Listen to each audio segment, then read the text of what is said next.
জমজমাটভাবে বিয়ে করবেন, বিয়ের মুহূর্ত উদযাপন করবেন নিকট মানুষদের সাথে, কিংবা বিয়ের পর ঘুরতে যাবেন সমুদ্র বা পাহাড়ে। এটা প্রতিটা দম্পতিরই ইচ্ছে। তবে এবার এমন প্রথা ভেঙে বিয়ের টাকা বাঁচিয়ে হজ করতে গেছেন এক নবদম্পতি। এই দম্পতির এমন পরিকল্পনা বিয়ের আগে থেকেই।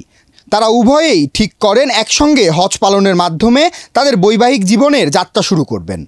যেমন ভাবা তেমন কাজ, বিবাহ বন্ধনে আবদ্ধ হয়েই গেছেন হজে। ইন্দোনেশিয়ান এই নবদম্পতিরা হলেন মোহাম্মদ সাফি ও রাফাহ নুরি। তারা সুরাবায়া আন্তর্জাতিক বিমানবন্দরের টার্মিনালে জেদ্দার ফ্লাইটের জন্য অপেক্ষা করছিলেন। হাত তুলে প্রার্থনা করার সময় তাদের চেহারায় প্রফুল্লতা, প্রত্যাশা ও আনন্দের অশ্রুর স্পষ্ট ছাপ ছিল। সৌদি প্রেস এজেন্সির সংবাদকর্মী তাদের কাছে অনুভূতি জানতে চাইলে তারা জানান, আমরা হজ করতে এসে খুবই উচ্ছ্বাসিত।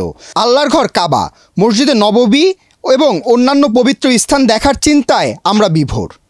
বাস্তবে এসব দেখে যে আত্মিক প্রশান্তি পাওয়া যাবে তা আমাদের কল্পনাতীত, আমরা তা বর্ণনা করতে পারবো না। তারা আরও বলেন, জমজমাটভাবে বিবাহ উদযাপন করলে যে টাকা খরচ হতো সেটা দিয়ে আমরা হজ করার সিদ্ধান্ত নিয়েছি।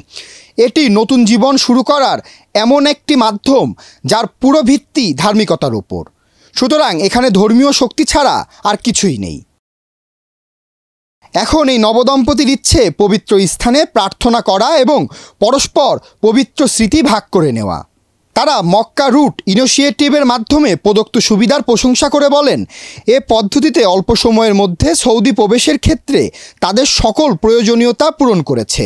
আল্লাহর মেহমানদের সুবিধার্থে সৌদি সরকারের বিভিন্ন উদ্যোগ এবং যথাযথ সেবা প্রদানের জন্য তাদের প্রতি কৃতজ্ঞতা প্রকাশ করেন। সুপন শিকদার, দেশ রূপান্তর।